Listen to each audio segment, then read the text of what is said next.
You're listening to a podcast by Oak Magazine.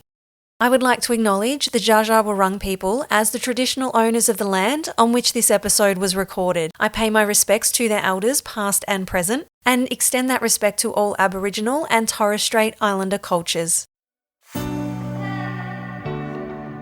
Welcome to A Friend of Mine, a series of conversations with some incredible and inspiring women in business from regional and rural Australia.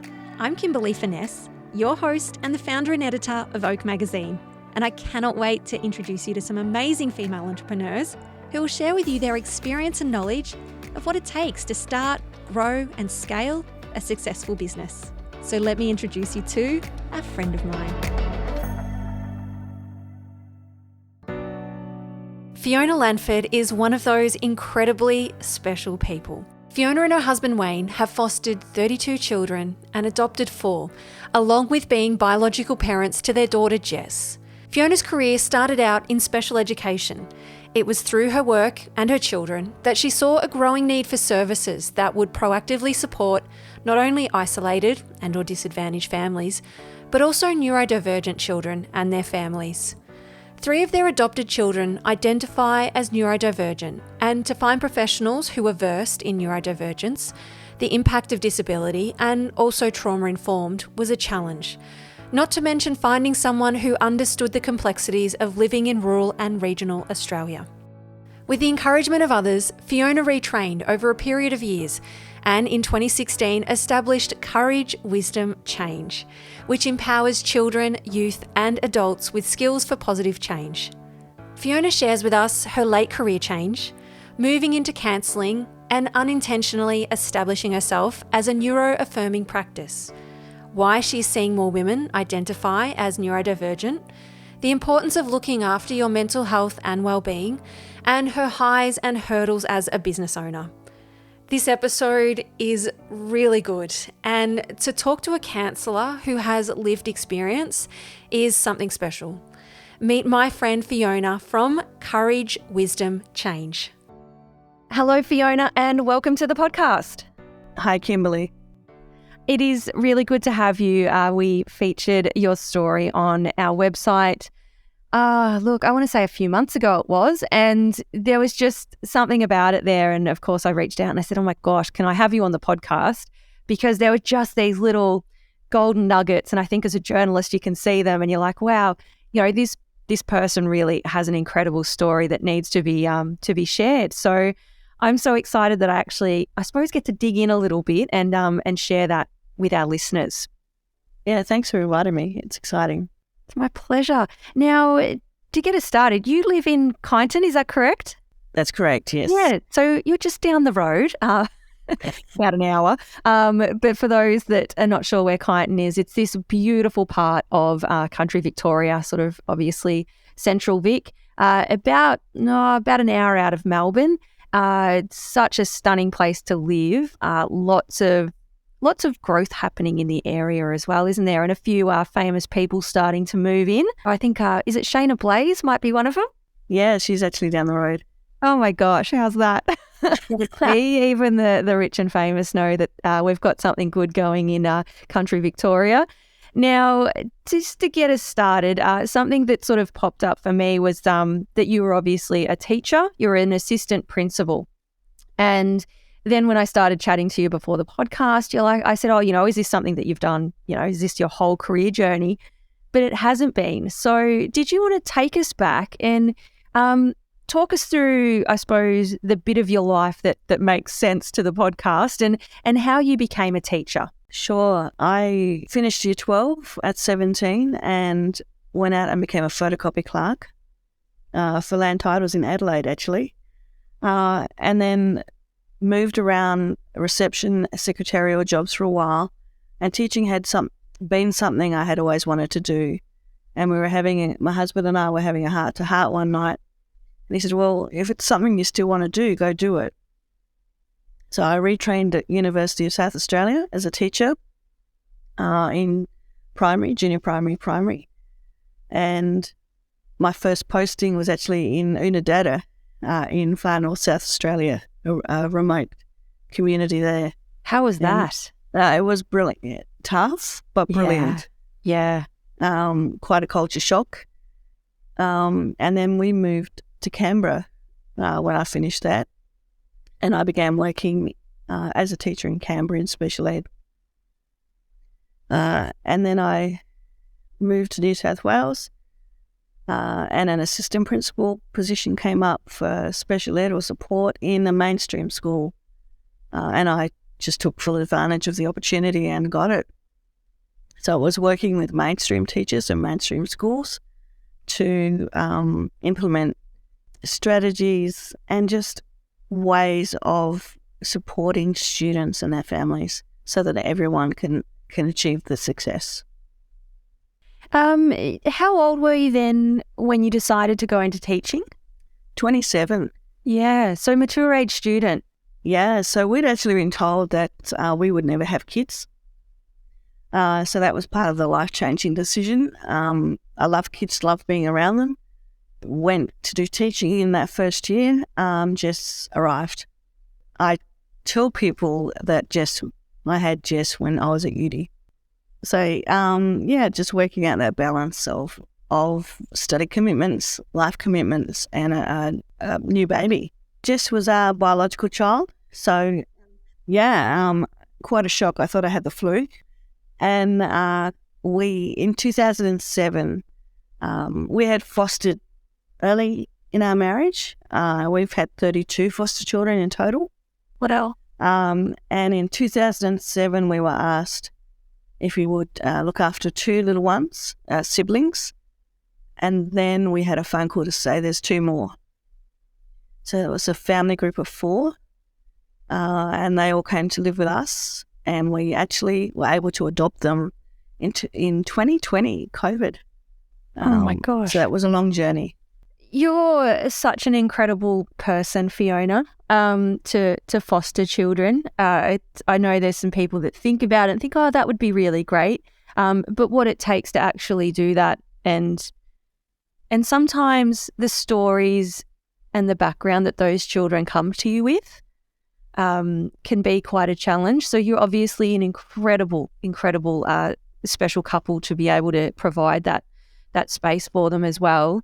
There's a few things that have just gone on there, and I'm trying to pick which one. I don't want to go too far back again, but because, we're sort of in that whole adoption part. But in terms of just that special ed, was there something particular that you liked about that, I suppose, that part of teaching, that stream? Yeah, I try to articulate it for you. It's just embracing children for who they are without a deficit mindset, without looking at what is wrong with the child, but looking at what the challenges this child has and how we can work together to achieve the best that we can. And that was obviously something, like in terms of background, great for you because of the children that you've adopted. There are 4 that have special needs. Yeah, there's 3 of them have a mix of special needs. We have neurodivergence, autism, ADHD, epilepsy, vision impairment, and intellectual disabilities all thrown in there. How do you manage all of that, plus your workload? And tell me, what are the challenges day to day, but then what are the joys that come out of all that? Sure. Early on, the biggest challenge was time. So Wayne and I always tag team working. So one of us would be full-time and one would be at home, or we would be both part-time, just so we could meet those commitments. They're young adults, and so they're going to their next phase of life. And as part of that, their challenge to me was, what was I going to do with my next phase of life? How was I going to look after myself and do things that would fulfill me? And that's how my business came about. Tell me about your business. It is incredible. I've loved reading about it, and there's a few things that I want to pick out of it. But how did you go from, teaching to counselling in a way? Like, was that a really long progress for you, or something just happened naturally? I think I was looking at other options other than teaching. A lot of the work I did with special ed, I just saw the gaps for families to get support. particularly if there was a tough background, so the trauma in the background, which of course my kids had. And so to get someone that would fit that trauma-informed, understand disabilities and all the complexities that not only the children go through, but also the families, and be able to support them. And it was really hard to find that. One of our children went through trauma counselling through the Child at Risk Unit in Canberra. And it was through working with them that the therapist turned to me one day and said, you have the background, you have the knowledge, you have the skills, you have the understanding, would you retrain? And I sort of went home with a bit of a giggle thinking, wow, that was just a crazy thought. And my husband said, would you? Why don't you?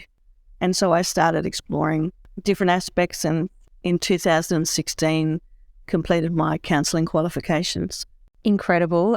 Your husband sounds amazing too, just says the right things at the right time, doesn't he? He is. He's pretty supportive.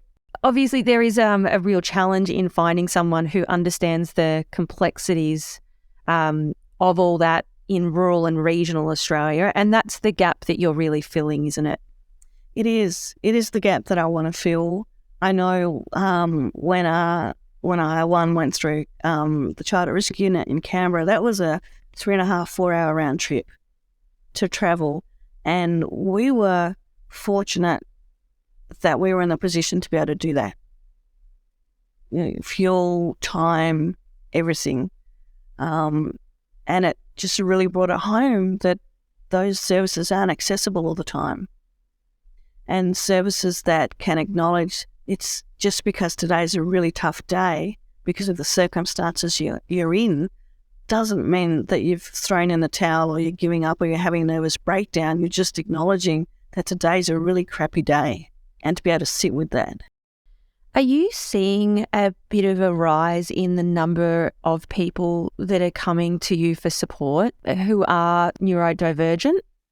Yeah, Kimberly, I think I didn't set out to be, I think they call it neuro-affirming practice, but 95% of my clients, minimum, would be neurodivergent. And I think that's because I have that lived experience plus the education understanding with it. And you have something special that I think if any of us have kids, and really you don't even have to have kids, I think everyone loves Lego and knows what Lego is, and just the joy that it reminds us of childhood. You have integrated Lego back into therapy. Did you want to tell me a little bit about that part that you offer? Yeah, Lego-based therapy is a thing. It's building communication skills, but I've tweaked it a little bit more in that I run Lego-based therapy groups, and it's using Lego as a focus. So we're not sitting there teaching social skills. We're teaching social skills through the Lego, through the interactions in the group. It's a safe tool to use. Some kids are really creative and do free builds. Some use instructions. It's problem solving, executive function. It's building all those skills that these kids need and adults need, but doing it in a really safe, non-threatening environment. And I often do it one-on-one too. I have young, I guess majority at the moment would be adolescent males, 18, 19, early 20s. And they don't want to sit and talk across the room or next to each other, but to sit across the table and do a Lego build. I think they open up more than they ever would with the traditional counselling style. Yeah. It must be such a tricky time being sort of a young adult, a male young adult, and, trying to find your way in the world. And are you seeing quite a number of, young men coming through? I do see a number. The majority of my clients, probably around 80% at the moment, would be male. And I think because I have that Lego focus, the non-traditional focus, I don't know whether that attracts them, but it's just a really safe space for them to be. And to talk, which is really important. I think there'd be many of our listeners that might listen to the Mamma Mia podcast. There's been a lot of talk around sort of older women being diagnosed with neurodivergence or ADHD, have you seen a bit of a rise in that and more women talking about that at all through your practice? I have. It's not uncommon for a child to present in my office, but then I'll chat with mum, and mum's going through her own journey, her own diagnosis, or has been diagnosed, because as they're working through what's happening with the child and the complexities of what's happening, they're starting to go, oh, hang on, I do this, or I feel this way. And then they start exploring their own journey and their own background, often reflecting on their childhood. Yeah. Can you see like a little light go off sort of in their eyes? Yeah. It's empowering. I'm not a diagnostician as a counsellor, but they'll come in and they'll be talking in to find a space where they can claim who they are and acknowledge it as an empowering thing, not a deficit, but a way of understanding how they work and who they are at a deeper level. There's probably a lot of people that are listening and like neurodivergent, like neurodiverse, like what are these words and what do they mean? Could you tell us a little bit, I suppose at a level that we can all understand, what that means and what are the signs and how you come in to help them? Sure, Kimberly, that's always a question I dread because it can be really controversial. It's really big in the media at the moment. It's huge. And everyone seems to have their own take on what it means. But I guess neurodiversity is really a range of neurologies where people just don't fit in that stereotypical or normative neurotypical world. It describes a brain and sensory systems and even behavioural traits that are different to the majority of people, I guess is a way of putting it, or the predominant neurotype. And it's how our brains function and process information in a way that might be a little bit different to society's expectations. So neurodivergence is really autism, ADHD, sensory processing disorder, your dyspraxia, dyscalculia, difficulty writing, difficulty speaking, difficulty with numbers, all fits under neurodivergence. And some people are even saying things like epilepsy would come under neurodivergence because it's a difference in how the brain is operating. I've never heard of the word until this year. So I was talking to my husband yesterday, and he works in a special ed school as well. And I said, oh, look, I've got a podcast tomorrow, interviewing, we'll be sort of talking about neurodivergence. And he goes, you mean neurodiverse? And I'm like, I thought it was divergent. I might be wrong now. And then I started obviously questioning myself. How come it's interchangeable? Like, why can we say neurodivergence and neurodiverse? Are they both the same? In my world, they are. Other people have a different interpretation. And I think that's one of the political things at the moment. So I guess a person is neurodiverse, but then people are neurodivergent. Okay. I don't know if that helps me anymore. Still makes it really tricky and makes me really hesitant to say the word and try to figure out what my sentence is and which one fits there. But as I said, it's not a word that I'd really heard a lot of until this year, until, as you said, there's so much media surrounding it. And obviously, depending where you sit and what you listen to influences how much you hear. But, we've also had guests on the podcast as well now that have talked about that. So, it was just becoming something that was really familiar. And then I'd talk about it with some friends or, talk about it at a business sort of meeting. And it was interesting because then those people would be like, I've never heard of it. And what are you talking about? And what is this? And then I'm like, oh, I don't know, actually. Now I'm stuck. So, yes, it's so from what you're saying is that there's no clear way, like there's not a wrong or right one to use. They're interchangeable almost. I think so. There would be people that would argue with that. I know that. And I know when people come into my office, some people will I'll ask them how they want to identify or how they identify. So some people are autistic, openly, I am autistic. And some people will say they live with autism. Yep. Or they have autism. And so I let my clients, the people in front of me, they are the ones who choose the terminology.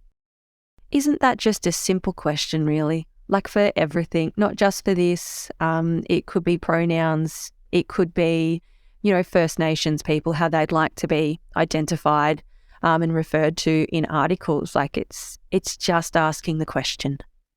Yes. Yep. Something we all struggle to do sometimes is just ask the question, isn't it? Well, I think we don't want to get it wrong. Yeah. Yep. I would agree. Like, I think that's where I sit. I don't want to get it wrong, but I don't want to offend someone. Yes. Yeah, that's probably my biggest thing. But again, it's just having that confidence to ask the question and it being okay to ask. There's nothing wrong with that. That's right. And I've had people that have, I don't know, the snap back at me is the right word, but that have challenged me very strongly.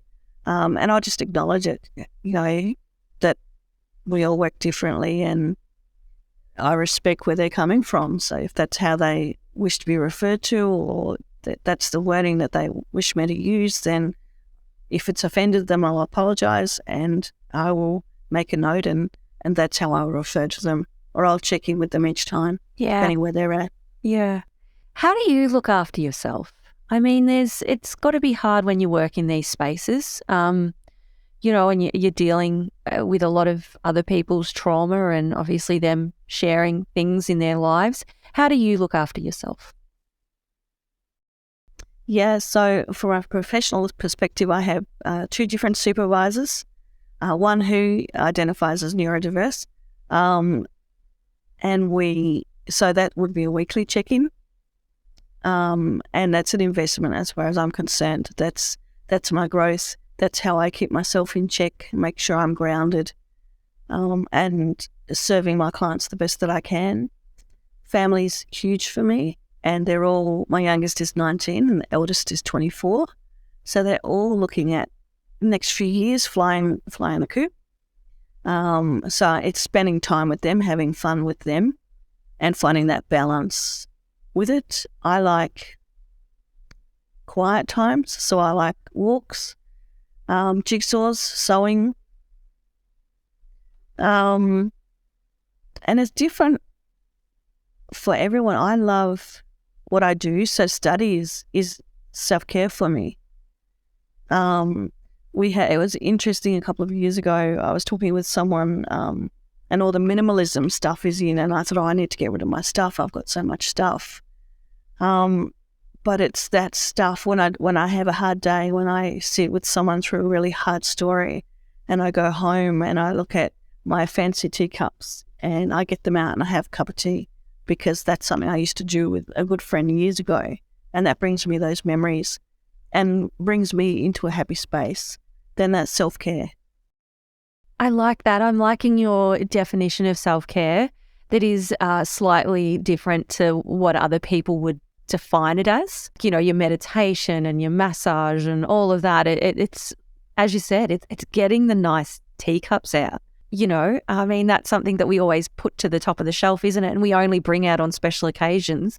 But, to be doing that on a regular basis to recenter yourself, it's actually a beautiful little, And I have a massive little knickknacks that friends laugh at, but some glass mushrooms that friends gave me when they moved to Canada, and all those sorts of things, but they bring back the memories. So when, some of the stuff that I do with my job and even with the kids at home, it can be pretty dark. And so to have those good times and share those laughs, and even reconnect, Facebook, all that sort of stuff's brilliant. Just to send a quick note, found your stuff in my cupboard, found a note from you, opened a book that you gave me. Just that reconnection is brilliant.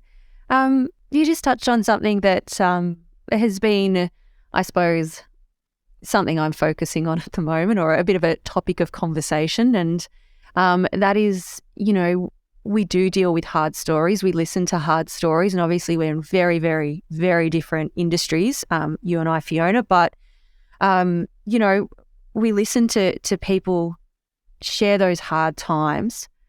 I've found it hard for myself over the last 12 months. It definitely kicked off probably mid last year, I think, just in people sharing their times with me and then me having to open up about my story.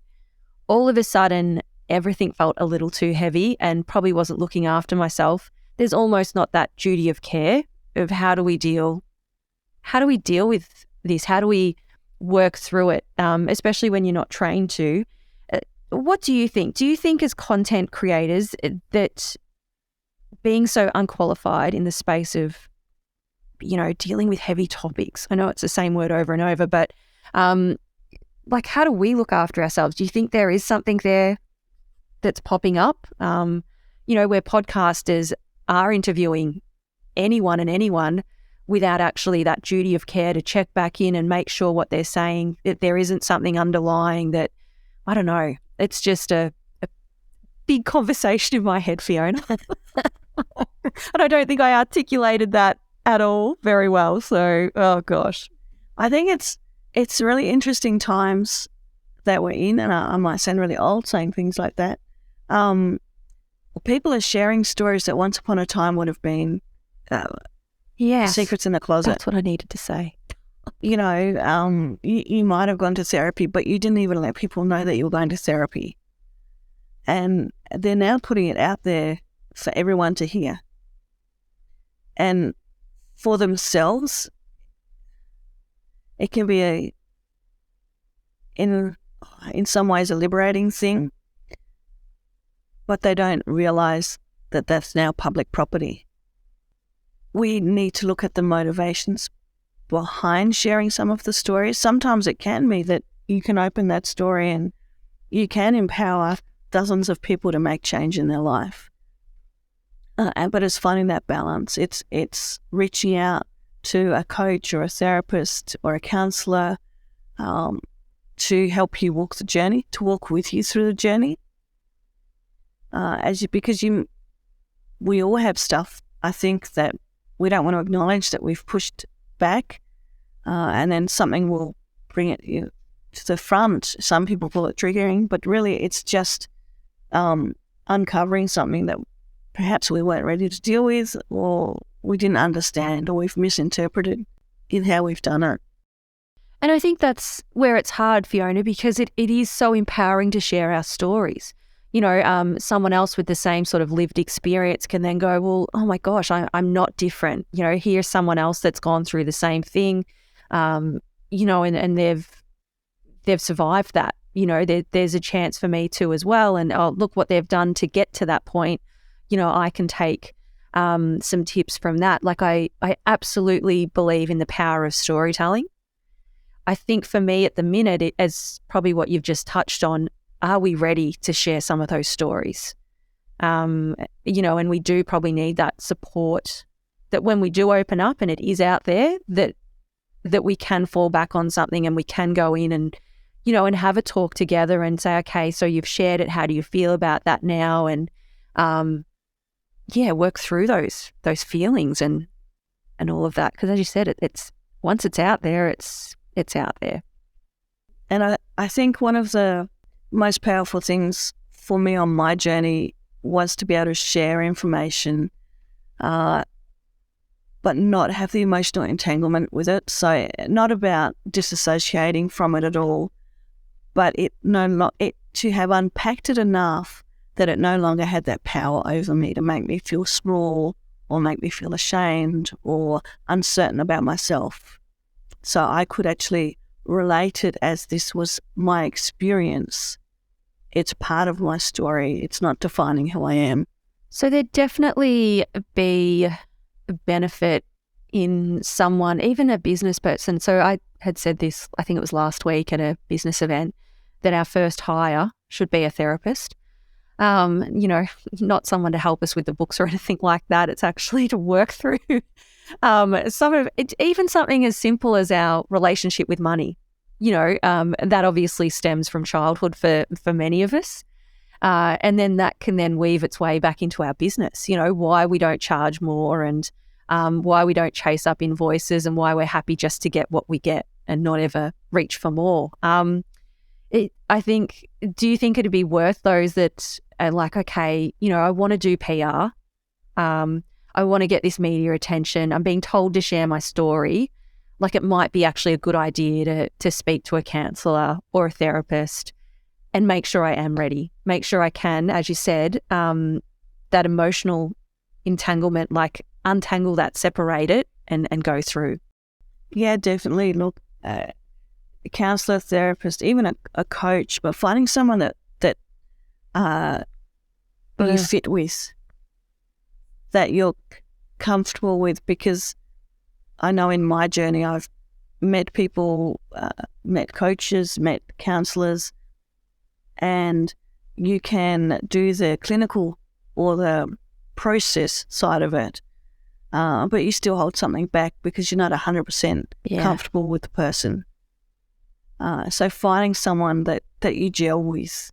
I know from the families that come to see me, I'll often get the comment from them, we know you get it.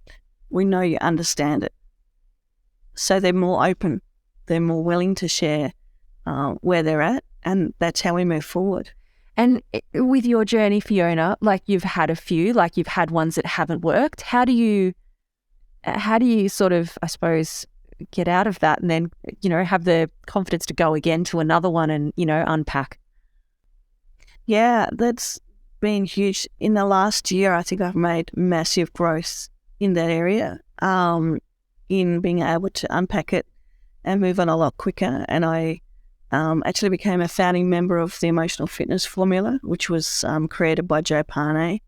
And it's about our relationship with uncertainty, and our adaptability, our perspective, our life stages, understanding elements that we can unpack, repack, and be comfortable with the fact that life is uncertain, that things will go well sometimes, and you might do the same thing 6 months, exactly the same thing 6 months down the road, and it falls apart. But being able to just acknowledge that that's what it was. It's, if there's things you need to do to grow from it, to change, brilliant opportunity. So turning it from a negative into opportunities, into challenges. Failure is a way of moving forward. If you haven't failed, you haven't tried. I always love that quote. And I think if you're in business, you probably feel it a lot. You get a little bit more comfortable with it the further on in your journey that you go. In terms of your business journey, what have been some of the struggles? What have you found that have been a hurdle? For me, being a sole trader, so I am on my own. I'm doing tough stuff, and part of that was getting supervisors in, getting people that I can relate to, a coach for quite some time, so that I wasn't on my own. Building a network up and building a network locally of similar colleagues that we can support each other, refer to each other, build up is huge. That doubt as a business owner, that doubt of it's school holidays, it's the end of the year, suddenly my clients' bookings all day, every day are gone. And where's the money going to come from? And having that faith that it will pick up next week or it will pick up in January, and being able to look forward rather than look back and panic has been huge. How many years have you been in business?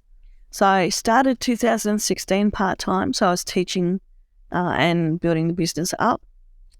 We moved to Kyneton end of 2021, and I said to the family I was going to build my business and I'd give myself 2 years to see if it was viable. I opened the doors in February and my books were full by May. Oh, wow. So that was huge in itself. Yep. And are they local, Fiona, or are they travelling from sort of those, I suppose, the other towns that we have surrounding Kyneton? Yeah, more regional. Yeah. So I do have a couple of clients from Bendigo, a couple from Canberra. There you go. So that's remote. Telehealth. It's probably a better word for it. But most are regional, surrounding areas. Yeah. Yeah. Yeah. Are you sort of the only one of your type in your area?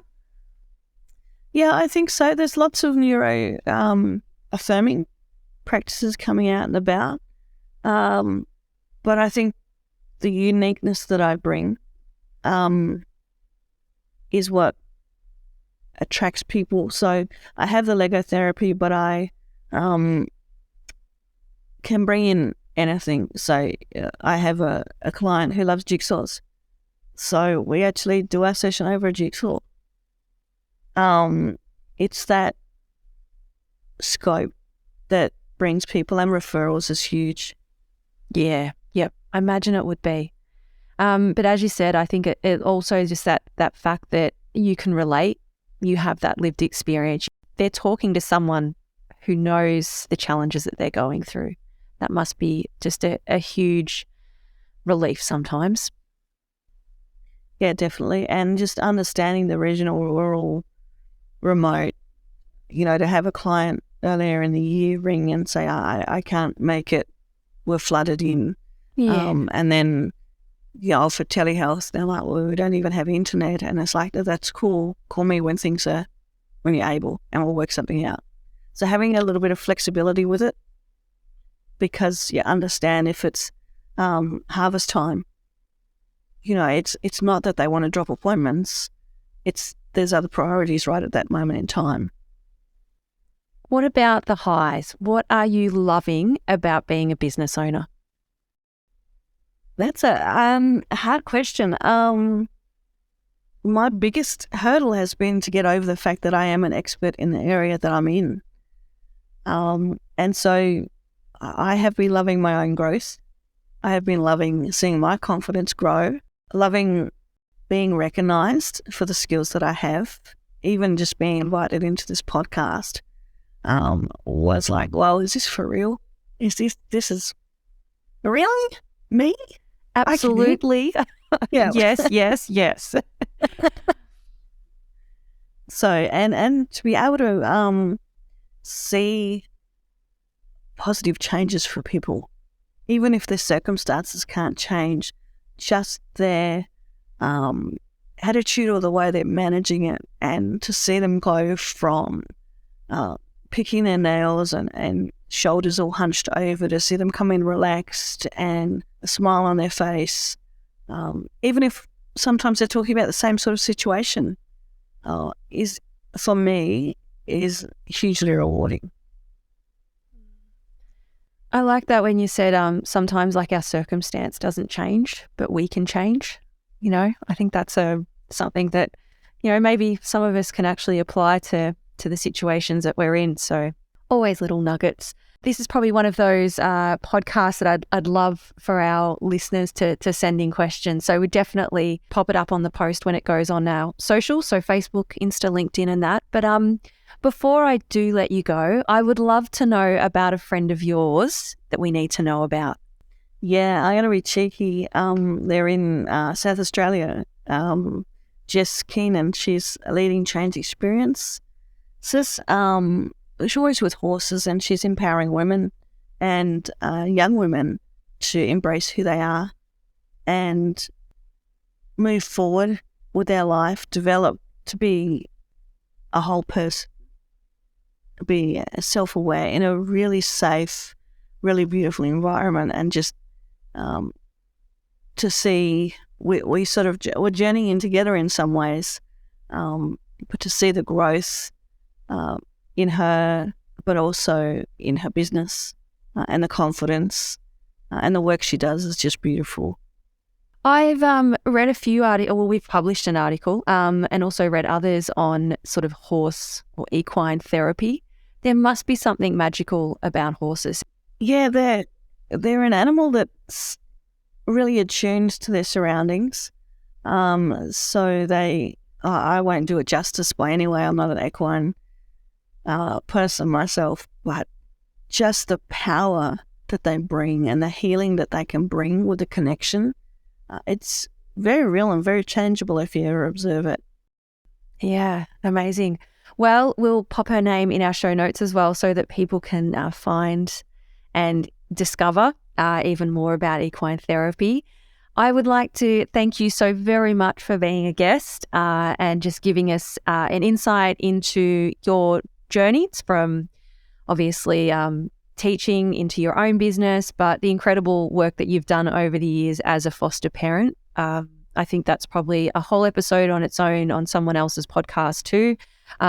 We have friends who have, fostered children, and I know that that's not an easy journey, and you are very, very, very special people to do what you do. Your business is incredible as well, Fiona. I'm sure there are people listening who are like, this is what we need. This is someone that we need to speak to about either ourselves or one of our children, or maybe refer a friend or something like that. So, of course, we've got all your details. It's on our website. It'll be in the show notes. So thank you again for being a guest and sharing your journey. Well, thank you for inviting me. I've really enjoyed it. My pleasure. Now, before you take off with all that inspiration and knowledge, we'd love for you to leave a review on our podcast so that we can continue to amplify women's voices in the media. And if you have any questions, we'd like to celebrate a win, you can always connect with us on Facebook and Instagram at Oak Magazine AU. I'm so glad we've met and that now you know a friend of mine.